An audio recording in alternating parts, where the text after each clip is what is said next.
अस्सलामुअलैकुम everyone, I hope कि आप सब ठीक ठाक होंगे। Welcome back to another podcast. आज हमारे साथ एक और स्पेशल गेस्ट हैं जिनका नाम है दानियाल रज़ा। दानियाल लॉयर भी बन रहे हैं, लॉ की डिग्री कर रहे हैं इस्लामिक यूनिवर्सिटी से, प्लस इनका जो है बैकग्राउंड है वो ई कॉमर्स से रिलेटेड भी है। तो आज दानियाल को मैंने अपनी पॉडकास्ट में बुलाया है और इंट्रोडक्शन और बाकी चीज़ें दानियाल अपने बारे में ख़ुद ही बताएंगे। Daniyal, thank you so much for joining the show और प्लीज़ अपना इंट्रोडक्शन करवा लें, ऑडियंस आपके बारे में जानना चाहती है। जी अस्सलाम वालेकुम, thank you so much Mir, आपने मुझे बुलाया। और इंट्रोडक्शन की जहाँ तक बात है, मैं आपको बताता चलूँ कि बेसिकली मैं हूँ रावलपिंडी का और रावलपिंडी की तहसील कलर सईदा। वहाँ से अगर अर्ली स्टेजेस में जाया जाए तो मैट्रिकुलेशन मैंने गांव से की है बैक इन 2015 में ये हुआ कि मैंने कर ली थी किसी तरीके से तहसील टॉप।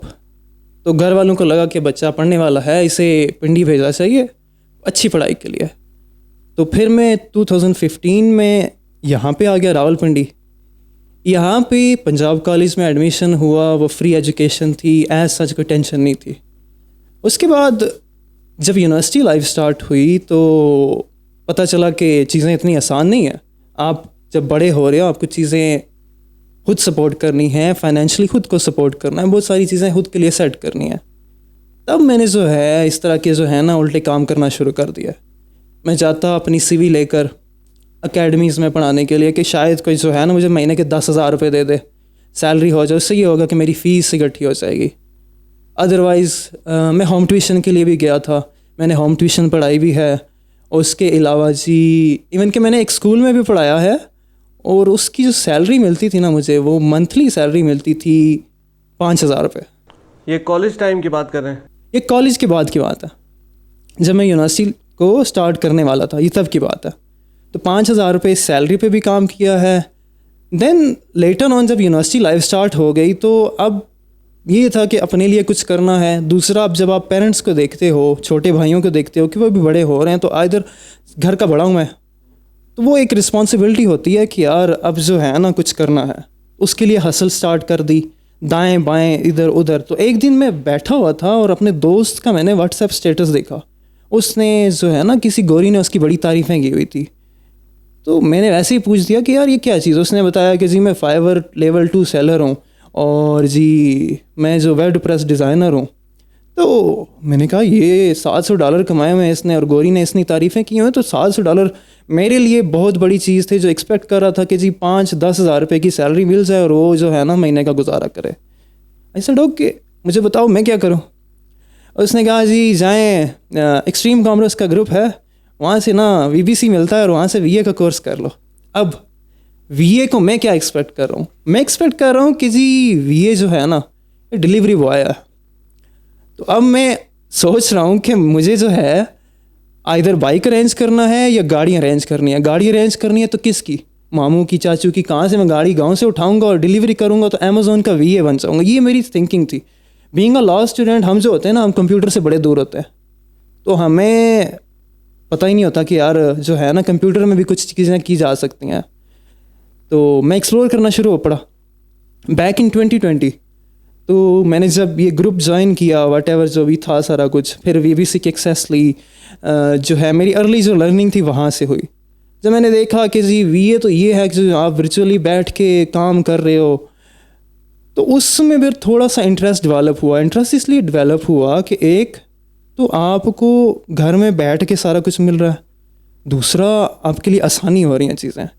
तो वहाँ से फिर मैंने ई कॉमर्स में जंप लिया। ई कॉमर्स में जंप लिया तो अल्लाह भला करे लैपटॉप था ही नहीं। अब क्या हो जी लैपटॉप के लिए हम गए फिर एक दोस्त के पास, वो UAE में होता था उस वक्त। उसने मेरी बड़ी हेल्प किया मुश्किल वक्त में। तो मैंने कहा कि यार लैपटॉप चाहिए 2 महीने के लिए, तो मैं वापस कर दूंगा। अब मैंने उसके लिए 2 महीने के लिए उससे लैपटॉप लिया और करते करते 4 महीने मैंने अपने पास रखा। उसने भी नहीं मांगा। आपने उससे उधार में लिया था या परचेस? उधार में परचेसिंग के तो पैसे ही नहीं थे भाई। अब उसने दिए मुझे पैसे नहीं, उसने मुझे दिया लैपटॉप और बाकी मेरे पास पड़े हुए 6,000 रुपये बड़े औखे मैंने जमा करके रखे हुए। उसके मैंने ले लिया टूल्स, वो भी 5,000 रुपये के, क्योंकि मुझे पता नहीं था और कहाँ से ख़रीदने हैं। तो वहाँ पे वो एक ही आई गेस नया था, तो वो टूल प्रोवाइडर थे, उन्होंने कहा 5,000 में पूरा पैकेज ले लें। अब मैं हीलियम 10 लेके बैठ गया और मुझे समझ नहीं आया करना क्या। आहिस्ता आहिस्ता चीज़ें इम्प्रूव होती गई। अब जो है मैं 2 7 फिगर ब्रांड्स उनको हैंडल कर रहा हूँ। उसके अलावा हमारी जो एजेंसी है इन्फॉर्मेटिव के नाम से है, उसका रेवेन्यू इस साल पिछले 6 महीने, हमने फरवरी में स्टार्ट किया है, मार्च में उसकी सर्विसेज, अभी तक उसका रेवेन्यू जो है वो 40,000 पाउंड्स क्रॉस कर चुका। इसके अलावा अभी मैं थोड़ा सा अपनी फील्ड को एक्सप्लोर कर रहा हूँ, यानी कि मैं देख रहा हूँ कि इधर मैं जो लॉ का स्टूडेंट हूँ, मैं 3 साल हो गए इस डिग्री में, तो मैं इसे किसी तरीके से ज़ाया ना होने दूँ। और मैं जब देखता हूँ कि हमारी जो ई कॉमर्स है, जिस तरह आप हो, बाकी सारे हैं, दिन ब दिन एजेंसियां बनाए जा रहे हैं, पार्टनरशिप्स हो रही हैं, सारे टैक्स फाइलर बन रहे हैं, तो मेरा जो दिल है ना कॉर्पोरेट की तरफ, वो थोड़ा सा ज़्यादा माइल होता जा रहा है कि यार मैंने इसमें भी कुछ करना है। तो अब मैं उसके लिए थोड़ी सी कोशिश कर रहा हूँ। अच्छा ठीक है, इस पे तो हम बाद में आते हैं कि आपने वो एजेंसी वाला सफ़र कैसे स्टार्ट हुआ और सारा कुछ। तो फिर जब आपने वहाँ से तहसील टॉप किया और फिर रावलपिंडी शिफ्ट हो गए, तो फिर लॉ की डिग्री के लिए आपने मतलब कब सोचना स्टार्ट किया? कैसे आप मतलब वहाँ तक पहुँचे कि यार मैंने जो है ना लॉ की डिग्री करनी है? अब पाकिस्तान में ज़्यादातर वैसे देखा जाए इंजीनियरिंग, डॉक्टर, लॉयर या आर्मी में जाना है FSC करने के बाद। तो आपने मतलब क्या सोचा? किसी ने आपको मशवरा दिया या फिर ख़ुद जो है ना आपने रिसर्च किया? मतलब एक शौक़ भी होता है कि जैसे फ़र्ज़ करें किसी का अब्बा जो है फ़ौज में है, तो वो भी कहते हैं कि भाई हम भी फ़ौज में जाएंगे। तो आपके केस में क्या था? बेसिकली जब मेरा मैट्रिकुलेशन हो गया, मैंने तहसील टॉप कर ली, तो पंजाब कॉलेज में ही बनाते हैं टॉपर्स का सेक्शन कि जी आप टॉपर्स हो, आपको अलग किस्म की जो है ना हम टीचर्स भी देंगे, सारी चीज़ें आपकी केयरिंग करेंगे। रीज़न ये होता है कि वो एक्सपेक्ट कर रहे होते हैं कि हमसे ये बच्चे जो हैं मैं अच्छा रिजल्ट्स देंगे और हम इससे नाम कमा कर बाकी स्टूडेंट्स को अट्रैक्ट करेंगे जो भी उनके होते हैं। मैंने पिंडी में आकर भी टॉप कर लिया, यानी कि गाँव से उठ कर आया और वहाँ पे ना पूरे पंजाब कॉलेज में फर्स्ट स्टैंड अप्स होते हैं हमारे, उसमें मैंने टॉप कर लिया। उन्होंने हमारे लिए बना लिया फिर T1 सेक्शन, टॉपर सेक्शन, ये मतलब सारे पिंडी में से ना चुने हुए बच्चे, वो हो गया जी। अब हमारे जहन में फीड किया जा रहा है नस से बेहतरीन यूनिवर्सिटी कोई नहीं है, फास्ट से बेहतरीन यूनिवर्सिटी कोई नहीं है, और हम भी इमेजिन कर रहे हैं कि हम वहाँ पे पढ़ रहे हैं, कॉलेज में हैं, लेकिन हम ड्रीम देख रहे हैं कि वहाँ पे जी हम ग्रुप टास्क किया करेंगे, ग्रुप असाइनमेंट होगी और बड़ी प्रेजेंटेशंस होंगी। वो माइंडसेट बन चुका था। हुआ क्या कि 2016 में एडमिशन ओपन हुए, जून जुलाई में मेरा हो गया एडमिशन IST में, institute of space and technology जो है, नस्ट में हो गया, इवन के प्यास में भी एडमिशन हो गया। व्हाट हैपन वाज कि मेरे जहन में 2 चीज़ें चल रही थी कि यार फीस कौन देगा, अफोर्ड तो कर नहीं सकते, इवन के अफोर्ड कर भी दी तो बाकी 4 भाई हैं, उनका क्या होगा। और मैं फॉर्म जमा कराने वाला था कि मुझे डेंगू हो गया। मैंने सोचा कि अब नहीं, अब कुछ इस तरह करना है कि किसी और रास्ते पे निकल जाए तो वहाँ पे हमारे लिए थोड़ी आसानी हो जाए। तो मैंने आर्मी के लिए अप्लाई किया, टेक्निकल कैडेट कोर्स होता है, वहाँ पे अप्लाई किया, वहाँ पे मेडिकली अनफिट हो गया, दोबारा से आके 0 पे बैठ गया। फिर क्या हुआ कि फिर जी नेक्स्ट ईयर स्कॉलरशिप्स आई, मेरे फादर पुलिस में, इस्लामाबाद पुलिस में, तो वहाँ की स्कॉलरशिप्स आई। उस पुलिस डिपार्टमेंट ने अनाउंस की कि जितने पूरी इस्लामाबाद कैपिटल पुलिस है उसके जितने अच्छे बच्चे हैं, यानी कि एम्प्लॉयज़ के अच्छे बच्चे हैं, उनको हम स्कॉलरशिप ऑफ़र कर रहे हैं। तो इंटरव्यू हुआ, सारे AIG पूरा पैनल बैठा हुआ था, पूरे इस्लामाबाद में जितने एम्प्लॉयज़ हैं, कोई पाकिस्तान, कोई पंजाब से है, कोई पेशावर से है, सारे वहाँ से उनके बच्चे आए, इंटरव्यू दिए, उनमें दूसरे नंबर पे था। तो उन्होंने मुझे सेलेक्ट कर लिया और वो जो स्कॉलरशिप थी वो 4 ईयर स्कॉलरशिप थी तुर्की के लिए, जिसमें मैं सेलेक्ट हुआ था इलेक्ट्रिकल इंजीनियरिंग के लिए। अब तो भाई मज़े, सारा दिन नेटफ्लिक्स देखो, एंजॉय करो, क्रिकेट खेलो, क्यों आखिरी दिन है, हम तो जा रहे हैं। उन्हीं दिनों, ये 2018 की बात है, उन्हीं दिनों गवर्नमेंट चेंज होगी। गवर्नमेंट जब चेंज हुई उन्होंने कहा स्कॉलरशिप भी ख़त्म, यानी कि फर्दर आप फिर बिल्कुल 0 पे। फिर बिल्कुल ज़ीरो पे आ गया मैं। अब मैं स्ट्रगल कर रहा हूँ, अब मैं जा रहा हूँ स्कूल में टीचिंग कर रहा हूँ, अब मैं जा रहा हूँ इधर उधर धक्के खा रहा हूँ। इवन कि मैं क्रिकेट में इतना अच्छा हो गया था, यानी कि मैंने हार्ड बॉल क्रिकेट शुरू कर दी थी, मैं लाहौर कलंदर की ट्रायल देने भी गया हुआ था, वो सारी चीज़ें भी की हैं, लेकिन लाइफ जो थी वो डायरेक्शन लेस हो गई थी। देन मैं बाय चॉइस नहीं आया लॉ में, बाय चांस आ गया हूँ। 2018 के मार्च में ना लैट टेस्ट होता है, लॉ एडमिशन टेस्ट, वो फर्स्ट टाइम उन्होंने अनाउंस किया था। मैंने अप्लाई कर दिया, 100 में से 80 नंबर आ गए। साथ ही 2 यूनिवर्सिटीज़ थी, इस्लामिक यूनिवर्सिटी और कायद आज़म यूनिवर्सिटी जो इस्लामाबाद में थी, दोनों में अप्लाई कर दिया। ये दोनों लॉ के लिए बहुत अच्छी जानी जाती हैं, उसमें अप्लाई कर दिया। फिर क्या हुआ कि दोनों में नाम आ गया। अब मुझे डिसाइड करना था कि यार मैंने किस में जाना है, और फिर मैंने उसमें जाना था जिसमें फ़ीस कम हो, तो मैंने इस्लामिक यूनिवर्सिटी चूज़ कर ली। तो ये है कि इस तरह मैं लॉ की फील्ड में बाय चांस आ गया हूँ, बाय चॉइस नहीं आया था। तो जैसे ही आपका एडमिशन हुआ इस्लामिक में, तो आपने जैसे बताया कि आप 5000 की वो टीचिंग में जॉब कर रहे थे या जो भी ट्यूशन वगैरह पढ़ा रहे थे, तो वो फिर आपने छोड़ दी या फिर वो ख़त्म हो गई थी। बेसिकली हमारी जो क्लासेस थी ना फर्स्ट ईयर, वो थी इवनिंग में, तो वो हो गई थी ख़त्म। अब एक और नया पंगा खोल लिया हमने कि चलें जी अब यूनिवर्सिटी में तो आ गए। पहला सेमेस्टर गुजर गया, पहले सेमेस्टर में मेरा CGPA था 4/4, तो दूसरे में भी 4/4। पहला साल इस तरह गुजर गया। अब 4/4 लेकर मैं जो है ना 10 किस्म की स्कॉलरशिप में अप्लाई करके बैठा हूँ। नीड बेस एहसास स्कॉलरशिप भी उस वक्त नहीं आई थी। फिर हमारे जो होता है ना डिपार्टमेंट, उसमें टॉपर्स को स्कॉलरशिप देते हैं, वो भी नहीं मिली। मतलब 4-5 जगह धक्के खाने के बाद स्कॉलरशिप भी नहीं मिली। तो कुछ ना कुछ करना था, तो उस करने के चक्कर में ना अल्लाह ने ये रास्ता बना दिया कि मैं घर में आके कंप्यूटर पे बैठ के और ये सारी चीज़ें आसान होगी। सही हो गया। मतलब वो स्टार्टिंग से कि आपका माइंड बना हुआ था कि वही जितना जल्दी हो सके आपने कमाना स्टार्ट करना है, अपने पैरों पे खड़ा होना है, और फैमिली या जैसे भाई आपके छोटे हैं सारे, तो उनको सपोर्ट करना है। ऐसे ही है, बिल्कुल ऐसे ही है। चलें, ये तो आपका हुआ कि एडमिशन से लेके गांव से लेके यहाँ तक का सफ़र। फिर यहाँ से आप आए ई-कॉमर्स की तरफ, और आपने जैसे बताया आपने स्टार्टिंग VBC से की, और तो फिर आगे कैसे आपने मतलब उसके बारे में बताएं कि स्टार्टिंग पॉइंट आपका कौन सा था। जैसे अक्सर होता है लोगों का जो ई-कॉमर्स में होते हैं कि पहला डॉलर कमाने तक एक सफ़र होता है, वो कौन सा था, और फिर फर्दर आगे हम उस पर डिस्कस करेंगे। स्टार्टिंग पॉइंट मेरा था लेट 2020s में। उस समय क्या हुआ कि हम जा रहे सारे जो हैं वो एक तो ढूंढते हैं कि क्लाइंट मिल जाए, हम काम बाद में सीख लेंगे। अब काम भी सीखा हुआ था, क्लाइंट ढूंढने के चक्कर में अपवर्क पे अकाउंट बनाया जी, वहाँ पे वो सारा दिन जो है ना प्रपोज़ल भेजते जाओ। इतनी फ्रस्ट्रेशन कि मैंने ख्याल से मैंने 3 दिन में मुका दिए थे सारे, मिला कुछ नहीं। वो यही होता है ना कि यार डॉलर कमाना है, अब स्किल भी सीख लिया। स्किल क्या सीखी है? स्किल कुछ भी नहीं सीखी थी। बस वो एक ही बार देखा अमेज़ॉन सेलर सेंट्रल कैसे होता है, ये कैसे होता है, और टूट पड़े। तो लेटर ऑन जब चीज़ें रियलाइज़ हुई कि ये तो काम बड़ा मुश्किल है, आसान नहीं है जितना इतना लगता है। और फिर उन दिनों जो है ना पाकिस्तानी VAs थोड़ा सा राइज़ कर रहे थे, पाकिस्तानी वर्चुअल असिस्टेंट अमेज़ॉन की कम्युनिटी में। तो एक ग्रुप था, गोरों का अभी भी है, ऑलमोस्ट 1 लाख ऑडियंस को टच करने वाला, FBA टाइटन्स। तो मैंने वो ज्वाइन किया और मैं वहाँ पे जो है ना एक्टिव होना शुरू पड़ा। जो मेरी छोटी बहुत नॉलेज थी वो मैंने शेयर करना शुरू कर दी। मैं छोटे छोटे ब्लॉग्स लिखा करता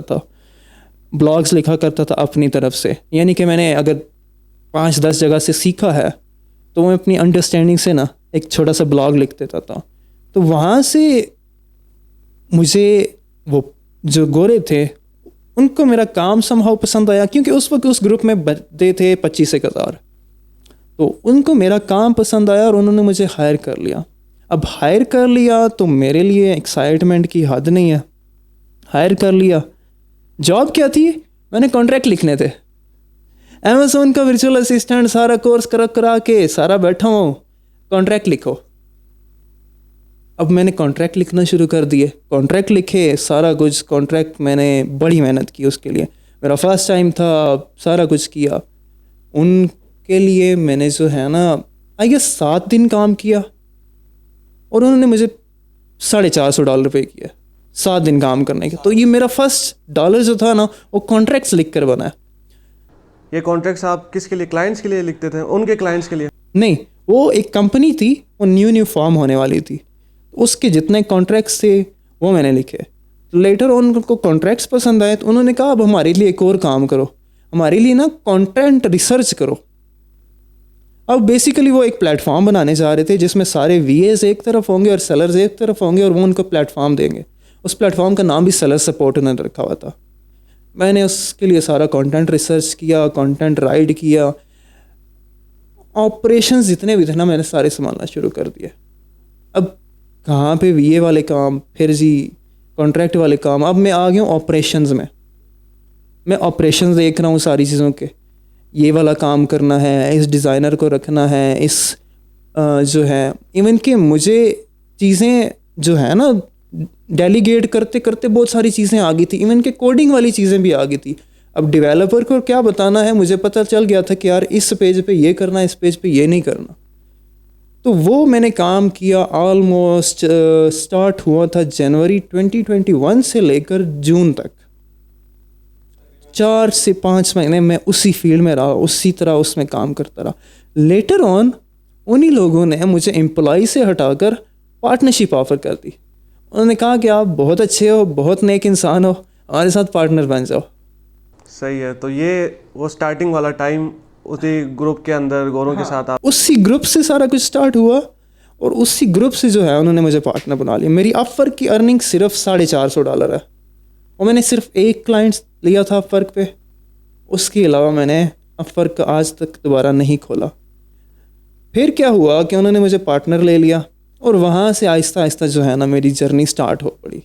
अच्छा, उस टाइम पे मतलब एक क्या वो चीज़ थी जिसकी वजह से मतलब उन्होंने आपको स्पेशली हायर किया?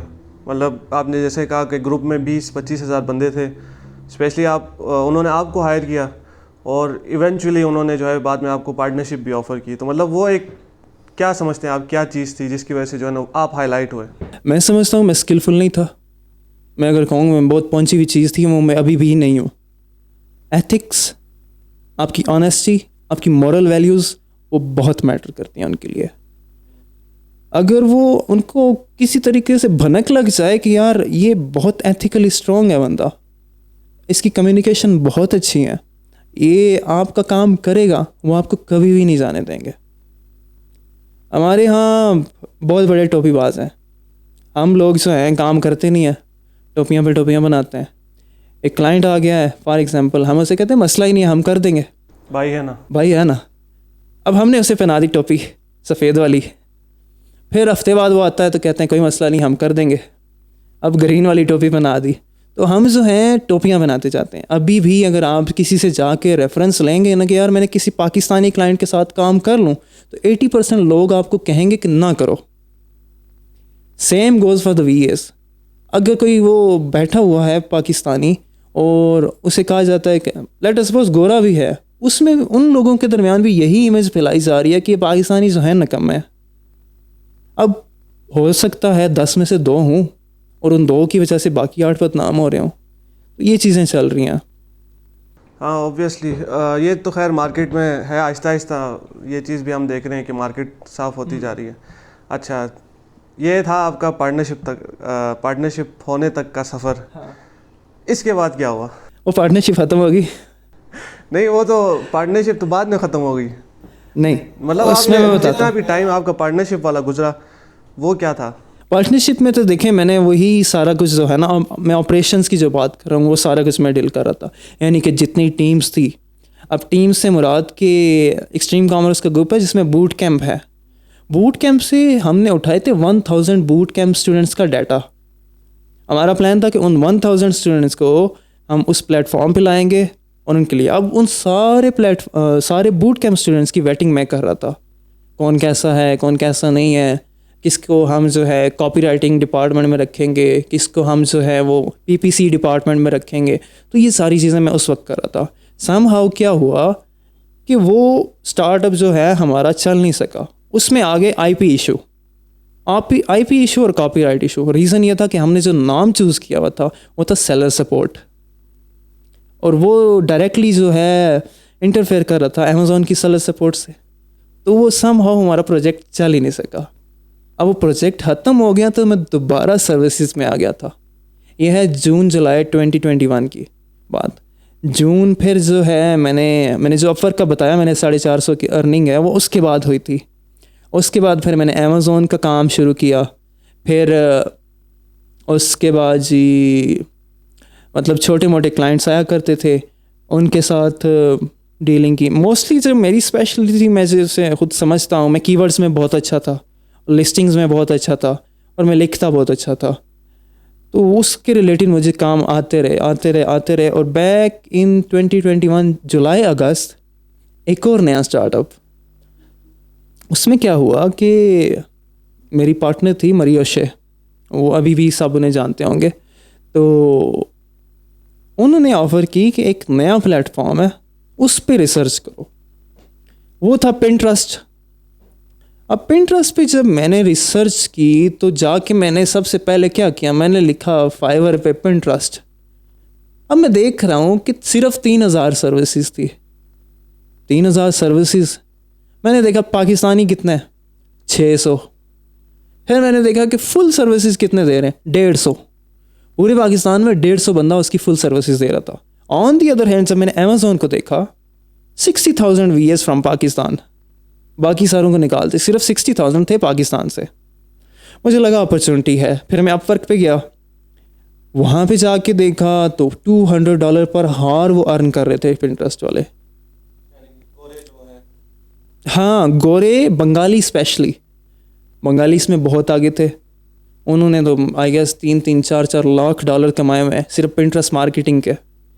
तो मैं कह रहा था कि वहाँ पे जाके जब मुझे पता चला कि यार ये तो $200 पर हार भी कमा रहे हैं, तो मैंने फिर अगले जो थे ना, यानी कि 2021 जुलाई की बात हो रही है, अगले 2 से 3 महीने मैंने दिए इसे फुल टाइम। दिन रात इधर उधर दाएं बाएं भाग के मैंने इसे दिए। कंटेंट सर्च किया, बहुत सारी चीज़ें सर्च की। फिर साथ ही जो है ना हमारा जो पार्टनर है मैट पार्कर, उसके 2 7 फिगर ब्रांड्स थे अमेज़ॉन और ईबे पे, जो कि मैं अभी रन कर रहा हूँ। तो हमने उस पर केस स्टडी बनाना शुरू कर दी कि आइदर पिंटरेस्ट के थ्रू हम जो है फ्री ऑर्गेनिक ट्रैफिक प्रमोट करना चाह रहे हैं, वो हो भी सकती है कि नहीं। तो Q4 भी नज़दीक था, जुलाई अगस्त सितंबर। फिर हमने जो है ना, जब हमारी केस स्टडी रिवील हुई तो हम 41% जो है ना इंक्रीज़ लाए थे सेल में विदाउट रनिंग PPC। और ये सिर्फ पिंटरेस्ट के एग्जैक्टली सिर्फ ऑर्गेनिक ऑडियंस और पिंटरेस्ट के थ्रू। पिंटरेस्ट पे बेसिकली क्या हुआ था कि हम गूगल पे रैंक्ड हो गए थे। लेट अस सपोज हमारा कोई प्रोडक्ट है, तो अगर वो कोई भी सर्च करता था ना तो हम गूगल पे उससे इंडेक्स हुए मिलते थे। तो वहाँ से एक जो है ना ट्रायंगुलर किस्म के हमारे पास रिव्यूज़ आए फिर, और उसी तरह के हमारे पास जो है सेल्स आई। सही है। तो अगर एक नया बंदा पिंटरेस्ट स्टार्ट करना चाहे तो उसको आप क्या रेकमेंड करेंगे? बेसिकली जाए, आई वुड सजेस्ट कि यूट्यूब पे बहुत सारे कोर्सेज पड़े हुए हैं फ्री में, ना देखे। देखना भी चाहता है तो दिल खोल के देखे। उसमें ये है कि जितने भी कंटेंट क्रिएटर्स हैं उनका कंटेंट रिपीट हो रहा है, एक ही चीज़ बार बार दिखा रहे हैं। आपने अगर बेस्ट चीज़ सीखनी है ना, अगर आपको कोई भी चीज़ बेस्ट सिखा सकता है तो वो सोर्स इटसेल्फ है। आपने अमेज़ॉन सीखना है, अमेज़ॉन की जाके पॉलिसीज़ पढ़ो, आपको अमेज़ॉन आ जाएगा। आपने इन्वेंट्री मैनेजमेंट के बारे में सीखना है, आप उसकी पॉलिसीज़ जाकर पढ़ो। Same goes for Pinterest. आपने अगर पिंटरेस्ट को सीखना है तो वो सोर्स इटसेल्फ आपको बहुत अच्छा सिखाएगी। अगर आप थोड़े से मतलब अच्छे हो कम्युनिकेशन में, इंग्लिश अच्छे से समझते हो। अदरवाइज़ अगर आप कहते हो कि यार मैं नॉर्मल किस्म की सर्विसेज दे लूँ, तो उस पिंटरेस्ट में 4 डिपार्टमेंट आ जाते हैं। एक आता है आपका क्रिएटिव वाला, एक आता है आपका SEO वाला, एक आता है कॉपी राइटिंग वाला, और एक आता है मैनेजमेंट वाला। सबसे पहले आ गया क्रिएटिव।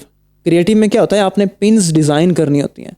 इन केस अगर आपके पास डिज़ाइनिंग वाला टैलेंट है, आप ग्राफिक डिज़ाइनर हो नहीं हो, आपको कैनवा चलाना आता है, आप सर्विस दे सकते हो। अब जाके $5 पे गिग बनाओ कि मैं जो है ना 100 पिन्स आपको डिज़ाइन कर दूंगा $15 में। लोग कर रहे हैं।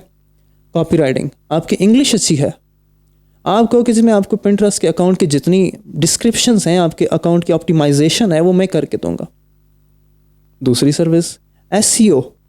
आप कहते हो कि मैं गूगल कीवर्ड रिसर्च में भी अच्छा हूँ क्योंकि मैं PPC अमेज़ॉन की भी रन करता रहा हूँ, गूगल एड्स की भी, तो मैं SEO में बहुत अच्छा हूँ। SEO की सर्विसेज दो। चूँकि Pinterest जो है वो खुद सर्च इंजन है, तो अगर आप उसे SEO कर लेते हो तो आप गूगल पर रैंक हो जाओगे। चौथी सर्विस मैंने कही मैनेजमेंट की। आप कहो कि जी मैं सिर्फ आपको मैनेज करके दूंगा, मैं सिर्फ अकाउंट रन करूंगा, तो आपने उस एक फील्ड में 4 किस्म के स्किल सेट ढूंढ लिए और उसके मुताबिक अपने आप को सर्विस देना शुरू कर दी। अच्छा, लोग पिछले दिनों बल्कि इस साल के स्टार्ट में आप कह लें कि Pinterest को मतलब काफ़ी हाइप थी मार्केट में ना कि अमेज़ॉन से करते हैं, तो अभी रिसेंटली मेरे ख्याल में Pinterest ने अपने एड्स भी स्टार्ट किए हैं और पाकिस्तान को सम अलाउ भी कर रहा है मेरे ख्याल में। अभी पाकिस्तान जो है Pinterest की एड्स कैटेगरी में नहीं है, लेकिन सूनर हो जाएगा। अभी आप पाकिस्तान से बैठ के यहाँ से एड्स रन नहीं कर सकते। रीज़न ये है कि Pinterest आपको ऑर्गेनिक ट्रैफिक इतनी दे देता है कि आपको एड्स की तरफ पुश करना नहीं पड़ता। लेकिन रिसेंटली अभी हमारे पास हैं ऑलमोस्ट 10 ब्रांड हैं और 10 के 10 7+ जो है ना फिगर ब्रांड्स हैं। उनमें से कुछ ब्रांड जो हैं, कुछ नीश जो हैं, उसमें हमारे पास रिजल्ट्स नहीं आ रहे। वो यही है कि एल्गोरिदम में चेंजेस आए हैं और Pinterest भी हल्का हल्का पुश कर रहा है कि भाई अब मुझे भी पैसे दो। फ्री कमाल का ज़्यादा खा लिया, अब जो है मुझे पैसे दो, तब आपको मैं जाके आगे प्रमोट करूँगा। तो आहिस्ता आहिस्ता जो है ये भी थोड़े से पुश कर रहे हैं एड्स की तरफ। लेकिन on the other hand Pinterest की जो एड स्पेंड है वो बाकी प्लेटफॉर्म से 40% कम है। यानी कि एक तरफ अगर आप $10 लगा रहे हो तो दूसरी तरफ 6 लगाओगे, तो ये उसका है प्लस पॉइंट। ठीक है। अच्छा, अब ये तो खैर आपका Pinterest और पिनफॉर्मेटिव वाली कहानी आई। स्टार्टिंग में आपने बताया कि आप जो है ना अपनी लीगल सर्विसेज की तरफ जाते हैं और किसी तरह शायद इसको आप ई-कॉमर्स जर्नी के साथ कनेक्ट करना चाह रहे हैं, तो उसका क्या आपका प्लान है? यार ये बहुत मज़े की चीज़ है। अभी जिस तरह एजेंसीज़ बन रही हैं, माइक्रो एजेंसीज़, एक उठता है कहता है मैं ये हूँ, दूसरा उठता है कहता है मैं वो हूँ, हम एजेंसी बना लेते हैं। अब एजेंसी में क्या होता है कि वो सारे एजेंसी बना रहे हैं, उन बेचारों को पता नहीं है। क्लाइंट आना शुरू हुए, रेवेन्यू $2000 बनना शुरू हुआ, एक को आ गई लालच, उसने कहा जी मेरा अब जो है ना ये सारा किया धरा तो मेरा था, मैं क्या करता हूँ, मैं साइड पे हो जाता हूँ। वो तो एजेंसी गई। हमारी बेसिकली जो है ना आवाम को एजुकेशन की कमी है। आप जब भी कोई एजेंसी बनाते हो, लेट अस सपोज एजेंसी बन गई, सबसे पहला काम क्या होता है? कॉन्ट्रैक्ट। अगर मैं बैठा हुआ हूँ फील्ड में, मैं फील्ड वर्क कर रहा हूँ, फिजिकल वर्क कर रहा हूँ, उसमें मैं कॉन्ट्रैक्ट लिख रहा हूँ, लेकिन मुझे जब देखता हूँ कि 1 मिलियन प्लस की कम्युनिटी ई-कॉमर्स में हो गई है, तो अगर मैं उनके लिए कॉन्ट्रैक्ट लिखना शुरू कर दूँ, इवन के सारे अगर आप टैक्स फाइलर बन जाओ और आप सबका एनुअली टैक्स रिटर्न फाइल करना हो, 1 मिलियन से मैं सिर्फ 5,000 रुपीज़ भी चार्ज करूं तो ये नंबर काउंट नहीं किया जा सकता। 1 मिलियन को छोड़ो, मैं बड़ी मुश्किल से ना 500 बंदा इकट्ठा कर लेता हूं और उनसे 5,000 चार्ज करता हूं। 500 बंदा 5,000, ये 25 लाख पर एनम बन जाता है आपका, कुछ किए बगैर। 25 लाख रुपए सिर्फ रिटर्न फाइल करने के। यानी जो उनकी कंपनी वगैरह होगी उसके सारा। एग्जैक्टली। अगर कंपनी ना भी हो, आपका इंडिविजुअल एनटीएन तो है, आपने इंडिविजुअली तो जमा कराना है। मैं आपसे कहूँगा कि साल बाद आ जाओ, मुझे 5,000 रुपये दो, मैं आपका कर दूंगा। अब आप जैसे 500 अगर मेरे पास और क्लाइंट्स आ जाए, 25 लाख आ गया मेरा, और ये पैसिव इनकम होगी बगैर कुछ किए। सेम गोज़, बहुत बड़े बड़े स्टार्टअप शुरू हो रहे हैं, हर किसी को एजेंसी बनानी है, हर किसी को अपना लोगो प्रिंट कराना है, हर किसी को अपनी जो है मशहूरी चाहिए, तरह तरह के नाम रखते हैं। अब क्या करते हैं, उस नाम को रजिस्टर्ड नहीं कराते।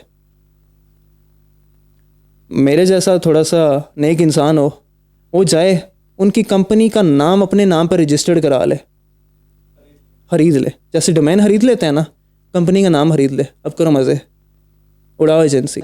अच्छा, नाम रजिस्टर्ड ना करने का, या मतलब कि जैसे पीवीटी बनती है मेरे ख्याल में पाकिस्तान में, अगर वो रजिस्टर ना करने का लॉन्ग टर्म क्या नुकसान होता है? ये चीज़ें गोरू से शुरू हुई हैं। वो कैसे स्कैम करते हैं, उसमें ये होता है कि आपकी अगर कंपनी का नाम स्केल फॉर्चून है ना, आपने सिर्फ डोमेन खरीद दिया, वो क्या करते हैं, वो जाके कंपनी हाउस में स्केल फॉर्चून रजिस्टर्ड करा देते हैं। अब स्केल फॉर्चून रजिस्टर्ड होगी वहाँ पे उसके नाम, आप सिर्फ डोमेन लेकर बैठे हुए हो। बाद में वो क्या करता है, बाद में वो आप पे कंप्लेन कर देता है, सिविल सूट दायर कर देता है कि यार इसने जो है मेरा नाम चोरी कर लिया, अब मुझे इसके डैमेजेस भरो, इधर हर्जाना भरोगे तब मैं तुम्हारे नाम जो है ना इस कंपनी को करूँगा, या फिर इस कंपनी को भूल जाओ। और आपने क्या किया होता है, आपने उस कंपनी को बनाते 1.5 साल हो चुका होता है। Same goes in Pakistan. अगर मैं बैठूँ, मैं जैसे मुझे जितने सारे स्टार्टअप नज़र आ रहे हैं मैं सबको अपने नाम पर रजिस्टर्ड कर लूँ, तो उनको फ्यूचर में नुकसान तो होगा। तो जो लोग मतलब अभी एजेंसी ओनर्स हैं, अगर उन्होंने नाम रजिस्टर्ड नहीं किया और वो आपको सुनने के बाद अब करना चाह रहे हैं तो उनको क्या, कहाँ से करें, प्रोसीजर क्या है, ऑनलाइन है, जाना पड़ता है किसी ऑफिस? बहुत ज़्यादा इजी है। आपने अगर अपनी कंपनी रजिस्टर्ड करनी है, सबसे पहले आप जाएंगे SECP, जो है पाकिस्तान की वेबसाइट है, पाकिस्तान गवर्नमेंट की तरफ से है।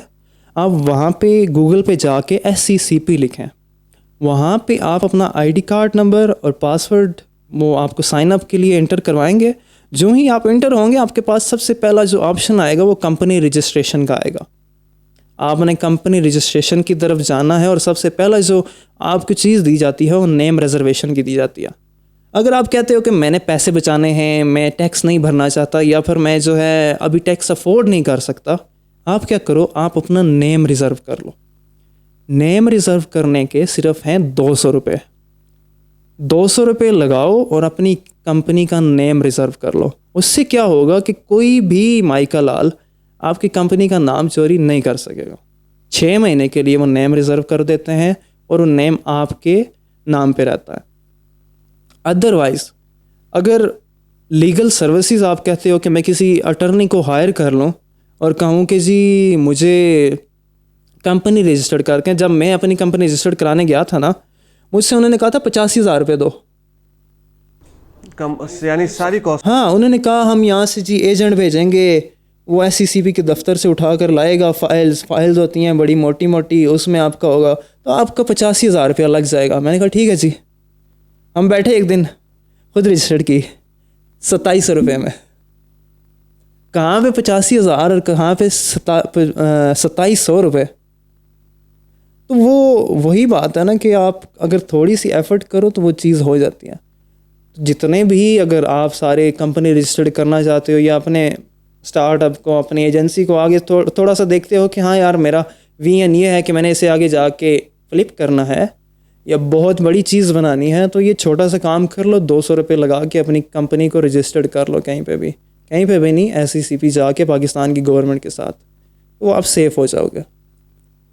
आई थिंक ये लीगल साइड में ये पाकिस्तानियों की कमज़ोरी है कि हम इस तरफ जो है ज़्यादा फोकस नहीं करते, क्योंकि शायद उतना लॉन्ग टर्म विज़न नहीं होता, या आप जैसे आपने कहा कि इसके ऊपर लोगों को एजुकेट भी नहीं किया जाता। एजुकेशन की कमी है, सॉरी, एजुकेशन की भी कमी है, और दूसरा जो है लोग करते भी नहीं हैं।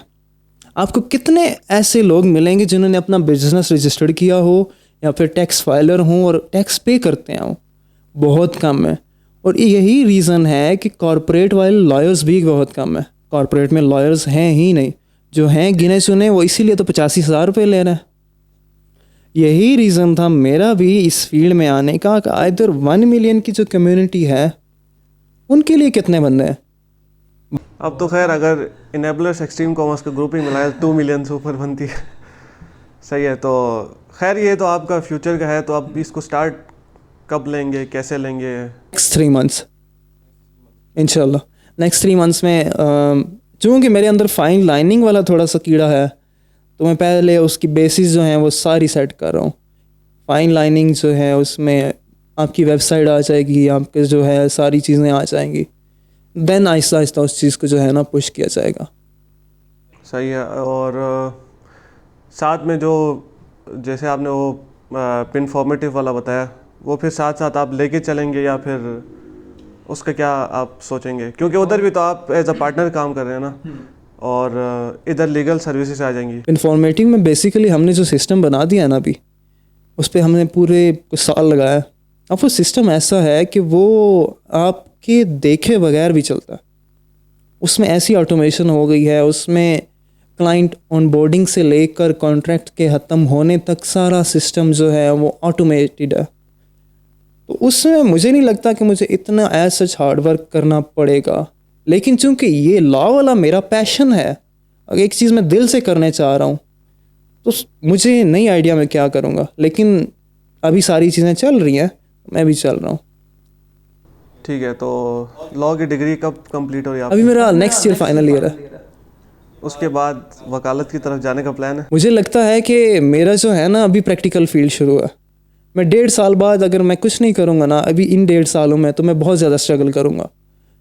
क्योंकि आपको जाना है, फील्ड में जाना है, कोर्ट कचहरियाँ जाना है, वो ज़्यादा मुश्किल काम है। तो मुझे लगता है कि मेरा जो टाइम है मेरा अभी ये 1.5 साल है, इसके बाद मुश्किल होने वाला है मेरे लिए। सही हो गया। मेरी तरफ से तो यही सारे सवाल हैं। बस वीडियो के एंड में मैं हर गेस्ट को कहता हूँ कि पाकिस्तान की यूथ को एक मैसेज आप क्या देंगे? पाकिस्तान की यूथ को मैसेज ये है कि आपने घबराना नहीं है, और एक चीज़ जो हमेशा आपने जहन में रखनी है कि ईमान जो है ना हमेशा वो स्ट्रॉन्ग रखें। आपने बहुत सारे गोरों को देखा होगा, जिसने, मुझे नाम नहीं आ रहा, एडिसन साहब ने बल्ब बनाया था, उसके पीछे उन्होंने थाउजेंड्स ऑफ टाइम फेल हुए थे, लेकिन एक उनके जहन में, उनके दिल में ईमान था कि यार मैंने वो चीज़ अचीव करनी है। आप अगर ईमान रखोगे कि मुझे दुनिया चाहिए तो दुनिया मिल जाएगी। आप अगर दीन में ईमान रखोगे तो आप वली अल्लाह बन जाओगे, जिसकी हम सब में बहुत कमी है कि फ़ेथ होना चाहिए और आपके अंदर पेशेंस होना चाहिए। जिस दिन ये चीज़ें आ गई ना, आपको आहिस्ता आहिस्ता जो है सारा कुछ मिलना शुरू हो पड़ेगा। Thank you.